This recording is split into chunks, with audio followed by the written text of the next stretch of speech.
एक आयत की लंबाई चौड़ाई की 3 गुना है। यदि उसका परिमाप 80 सेमी है तो उसका क्षेत्रफल ज्ञात कीजिए। हमें क्या दिया है? आयत दिया हुआ है। तो सबसे पहले हम आयत का डायग्राम बनाएंगे। आयत में क्या होता है? आयत में आमने सामने की भुजाएं बराबर होती है। जो ए बी भुजा है वो सी डी भुजा के बराबर होगी और बी सी भुजा ए डी भुजा के बराबर होगी। आमने सामने की भुजाएं बराबर होती है। अगर हम सी डी भुजा को लंबाई मान लें तो ए बी भुजा भी लंबाई होगी। अगर बी सी भुजा को हम चौड़ाई मान लें तो ए डी भुजा भी चौड़ाई होगी। आमने सामने की भुजा बराबर होती है। हमें क्या दिया है? आयत की जो लंबाई है वो चौड़ाई की 3 गुना है। अगर हम चौड़ाई को x मान लें तो लंबाई कितनी हो जाएगी? 3 गुना है तो इसको 3 से गुणा करेंगे तो 3x हो जाएगी। फिर हमें क्या दिया है?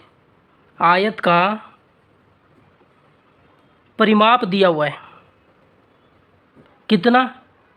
80 सेमी। आयत के परिमाप का फॉर्मूला क्या होता है?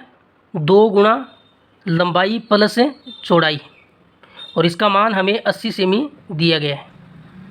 2 गुणा लंबाई कितनी है? 3x प्लस चौड़ाई कितनी है? x, और बराबर 80 सेमी। 3x में x जोड़ेंगे 4x होगा। 4x का 2 से गुणा करेंगे तो 8x होगा और बराबर में 80 सेमी। यहाँ से हम x का मान निकालें तो कितना आएगा? ये 8 गुणा में उधर जाएगा तो इसके भाग में चला जाएगा और 80 में 8 का भाग देंगे तो 10 सेमी x का मान आएगा। अब देखो x का मान यहाँ पर रखेंगे तो चौड़ाई का मान 10 सेमी हो जाएगा और यहाँ पर रखेंगे x का मान 10, 10 का 3 से गुणा करेंगे तो 30 सेमी हो जाएगा लंबाई का मान। हमें निकालना क्या है? आयत का क्षेत्रफल निकालना है।